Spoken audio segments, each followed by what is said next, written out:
Fala aí, rapaziada. Aí, ó, cafezinho hoje, fluidez, fumacinha.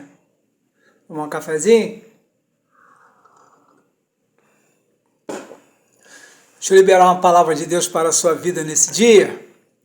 Deus tem falado algo ao meu coração nesses dias. Eu tenho refletido a respeito de algo que Deus tem falado comigo. Andei refletindo esses dias e hoje, pela manhã, o Senhor colocou essa palavra no meu coração. Eu gostaria de compartilhar com vocês. A palavra está no livro de Gênesis, capítulo 13, a partir do versículo 14. E disse o Senhor a Abraão, depois que Ló se apartou dele: levanta agora os teus olhos e olha desde o lugar onde estás, para a banda do norte e do sul, e do oriente e do ocidente, porque toda esta terra que vês te hei de dar a ti a tua semente para sempre, e farei a tua semente como o pó da terra, de maneira que se alguém puder contar o pó da terra, também a tua semente será contada. Levanta-te, percorre essa terra no seu comprimento e na largura, porque a ti darei. Amém? Você já deve estar pensando aí, Leandro vai vir falar de mais companhias, de pessoas que não é para estar junto com a gente no nosso barco, pessoas que nos atrapalham. Não, dessa vez eu não vim falar disso não. Dessa vez eu vim falar algo para mim, para a sua vida, a respeito de obediência. Não vim falar do Ló, que a gente tem que se apartar de Ló, não. Vim falar de obediência. Deus deu uma palavra a Abraão. Abraão, sai da tua terra, da tua parentela e da casa do teu pai, e vai para uma terra que eu ainda te mostrarei. Me enrolei todo aqui, perdão. E aí Abraão desobedeceu a Deus. Abraão ouviu e não obedeceu a Deus. Abraão levou Ló, seu sobrinho, parentela. Deus tinha mandado ele se apartar da parentela. E Abraão desobedeceu. Hoje eu vim aqui falar de obediência. Às vezes nós passamos algumas coisas na nossa vida por falta de obediência, por ouvir a palavra de Deus e não obedecer de pronto. Deus dá uma ordem, dá um direcionamento e nós não obedecemos. Nós teimamos em fazer a nossa vontade. Abraão aqui ele perdeu tempo porque ele carregou aquilo que não era para carregar. Ele levou pessoas que não eram para estar junto com ele. E Abraão foi para o Egito, voltou próspero e continuou prosperando. E o que teve que acontecer para Abraão ter que precisar voltar para os caminhos do Senhor? Abraão teve que... Os pastores de Abraão, tiveram briga com os pastores de Ló, por causa da prosperidade. A terra não estava suportando mais eles dois. Por falta de obediência, Abraão desobedeceu aquilo que Deus mandou ele fazer. Aí a gente espera acontecer o que? Brigas, confusões, contendas na nossa vida, para a gente parar, para refletir e voltar para o caminho original. Deus deu uma palavra para Abraão: sai da tua terra e da tua parentela, mas só que Abraão levou o seu sobrinho Ló. Está entendendo agora o que eu vim falar para você aqui nesse dia? O que Deus colocou no meu coração? Deus tem falado muito comigo essa semana a respeito disso. Vamos embora, Leandro. Está na hora de você voltar ao plano original. O que eu mandei você fazer? Obediência. A gente não prospera. Quando a gente fica em desobediência, você não vai prosperar. Não tem como prosperar em desobediência.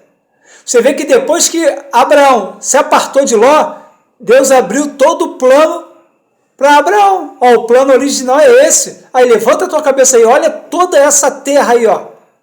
Tudo isso eu vou te dar. Tudo isso eu vou dar por herança à sua descendência. Enquanto Abraão não obedeceu, enquanto Abraão teimou em manter Ló consigo, Deus não mostrou o plano completo a Abraão, perdão. Talvez você está aí rodando, e as coisas não estão acontecendo porque você está em desobediência. Foi isso que Deus falou comigo nessa semana. Eu estava refletindo a respeito de uma pastora. Eu estava vendo uma matéria há pouco tempo. A pastora estava com uma bolsa de 50 mil reais, e aí a gente fica pensativo. Pô, a gente dá dízimo, dá oferta, mas por que eles estão andando com uma bolsa de 50 mil reais? Eles obedecem, eles pregam, eles louvam. Essa pastora ela é muito conhecida, ela é do louvor há muitos anos. Hoje em dia ela está pastoreando, e a gente fica só preocupado, mas Eles trabalham na obra. E o Senhor sustenta quem trabalha. E quem trabalha na obra, isso é princípio bíblico, é abençoado por Deus e pelos homens. Porque você está fazendo. Quando você faz, as pessoas vão lá dar ofertas. Claro que tem pessoas que se aproveitam, mas na sua grande maioria as pessoas vão pregar, as pessoas vão no congresso, as pessoas ganham oferta. Tem pessoas que dão oferta no secreto, porque pessoas são abençoadas através do louvor, através de uma palavra. Você não vê ninguém crescer parado. Você não vê ninguém crescer em desobediência. Essas pessoas estão obedecendo aquilo que Deus mandou elas fazerem. E aí a prosperidade, isso é normal. Você vê até no mundo secular, o cantor, ele vai cantando, ele tem esse dom, ele exerce o seu dom e ele vai ganhar um dinheiro por causa do seu dom. As pessoas se agradam daquilo que ele está cantando, daquilo que ele está falando. Um professor estuda e começa a dar aula e ele vai ganhando dinheiro porque ele está dando aula, porque ele está cumprindo o seu propósito. Agora, quando você não cumpre propósito, você não consegue prosperar. Não importa se você é crente ou não é crente, meu irmão, se você não cumprir o seu propósito, todo mundo aqui nessa terra tem um propósito, e Abraão tinha um propósito, e para a terra que Deus iria mostrar, a terra que o Senhor iria dar por herança à descendência de Abraão, que está lá até hoje, o povo de Israel, descendente de Abraão. Só que Abraão, enquanto Abraão não obedeceu o plano original, Deus não se revelou a Abraão. Talvez aquilo que você está pedindo, aquilo que você está clamando não está acontecendo porque você ainda não obedeceu o plano de Deus para a sua vida. E Deus não vai se revelar. Deus está aí do teu lado, Jesus está só esperando, o Espírito Santo está aí com a bênção na mão. Fala, agora ele vai, agora ele vai. Aí você começa, para. Aí eu começo e paro. Aí fala, meu Deus, agora vai. Aí começa, para. Aí começa, para. Aí fica indeciso, aí fica com medo, porque se eu largar isso aqui para fazer aquilo que Deus mandou, como é que eu vou me sustentar? Como é que eu vou me alimentar? E minha casa, e minha família? E o que vão dizer, né? A gente fica pensando o que as pessoas vão falar lá, ficou doido, largou tudo. Aí Deus está mandando você largar tudo para você fazer a obra, para você pregar, para você cantar e você ficar com medo. Aí as pessoas que obedecem à voz do Senhor e começam a prosperar, a gente fica apontando, pô, tá roubando, tá pegando dinheiro da igreja, tá cobrando também para cantar, cobrando, pô, Deus deu de graça, e é para entregar de graça. E aí a gente fica só julgando e a nossa vida não vai andando porque as pessoas obedeceram ao Senhor. E toda a obediência vai te custar alguma coisa. Abraão vivia na casa do pai dele. Pai de Abraão era um homem próspero. Abraão teve que largar tudo. Era Abraão e Sara. Abraão não tinha filhos. Abraão já tinha 75 anos. Pô, tem que largar tudo para ir para uma terra sozinho. Eu e minha esposa, meus servos. Pô, mudar minha vida totalmente, dar um 360 na minha vida. 75 anos, agora eu vou ter que parar isso tudo aqui para recomeçar. Não é fácil. Todo homem e a mulher de Deus que prosperou na Bíblia, que cresceu, que cumpriu o chamado, teve que abrir mão de alguma coisa. Todo mundo vai ter que abrir mão de alguma coisa. Só que a gente fica com medo por causa da opinião alheia, por causa do que os outros vão pensar e você acaba não cumprindo aquilo que Deus te chamou para cumprir. Só que o Senhor está me trazendo aqui para te dizer, vamos embora, chegou a hora de cumprir o seu chamado.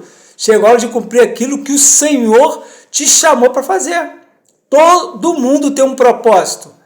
Todo mundo tem um propósito aqui nessa terra. Só que Satanás aí faz o quê? Ele nos embaralha, ele tenta nos confundir para a gente ficar perdido pelo mundo, achando que a nossa vida é só isso aí, igual o cantor Zeca Pagodinho, deixa a vida me levar. Tem pessoas que estão vivendo dessa forma. Mas se você aceitou a Cristo, se o Espírito Santo habita dentro de você, não tem como Deus te prosperar, você crescer sem cumprir o seu propósito, o seu chamado. Foi isso que o Espírito Santo me incomodou muito nessa semana. Vamos embora, Leandro. Você está muito parado, você tem um propósito, você tem um chamado. As pessoas ficam falando, você tem que descobrir qual é o seu propósito. E eu ficava, caramba, qual é o meu propósito? Se você ainda não tem um propósito definido, vai caminhando, vai fazendo aquilo que vier nas suas mãos, que o Senhor vai trabalhando na sua vida e Ele vai te mostrar o seu propósito. E meu propósito eu descobri há pouco tempo. Eu já trabalho na obra, já tem uns 7 anos, e há pouco tempo que o Senhor me definiu qual é o meu propósito. O meu propósito é ativar pessoas. O O meu chamado é profético. E um profeta, ele faz o quê? Ele ativa pessoas. Esse é o meu chamado, ativar pessoas, ministérios. É despertar pessoas. Um profeta é chamado para isso. O meu ministério é profético e o meu propósito é despertar pessoas. Um profeta, ele desperta pessoas. Deus dá a revelação e ele vai até as pessoas para despertar, para levantar as pessoas, levantar os caídos, para vir com uma palavra, um direcionamento às pessoas que estão desorientadas. Esse é o meu propósito, despertar pessoas, despertar ministérios, é mostrar o caminho, mostrar uma direção. E qual é o seu propósito? Tem o propósito do pastoreio, tem o evangelista, tem o mestre do ensino na palavra, e aí vai outros propósitos, ter professores, até um jogador de futebol, ele tem um propósito de alegrar as pessoas. Tem pessoas que se alegram vendo uma partida de futebol, aí vai o cantor, né, que na igreja chamam de levita. Cada um tem o seu propósito, cada um tem o seu chamado. E a gente tem que multiplicar o nosso dom e o nosso talento. Nós não podemos ficar parados. Então Deus está me trazendo aqui para alguém nessa tarde, nesse dia. Vamos começar a praticar o seu propósito. Vamos começar a exercer aquilo que Deus te chamou para fazer. Talvez Deus quer que você escreva livros, mas você tem que começar. Não, mas eu vou começar, quem vai ler? Eu não tenho conhecimento, eu não tenho... Se foi Deus que te chamou, Ele vai cumprir. Ele vai soprar o teu nome. Às vezes algo que você escreveu na internet vai cair na mão de alguém e falar, caramba, tocou no meu coração. Vai cair na mão de algum outro escritor que vai poder te ajudar, vai te dar as mãos para você cumprir o seu propósito. Amém? Essa palavra que o Senhor colocou no meu coração nesse dia, chegou o tempo de você começar a cumprir o seu propósito e eu vou começar a cumprir o meu. Eu faço algumas coisinhas, mas eu não vou, mas Deus está falando, Leandro, vamos embora, porque chegou a hora de você cumprir o seu propósito. Amém? Recebe essa palavra no seu coração e lembre-se, Jesus tem um plano com a sua vida e Ele te ama. Amém?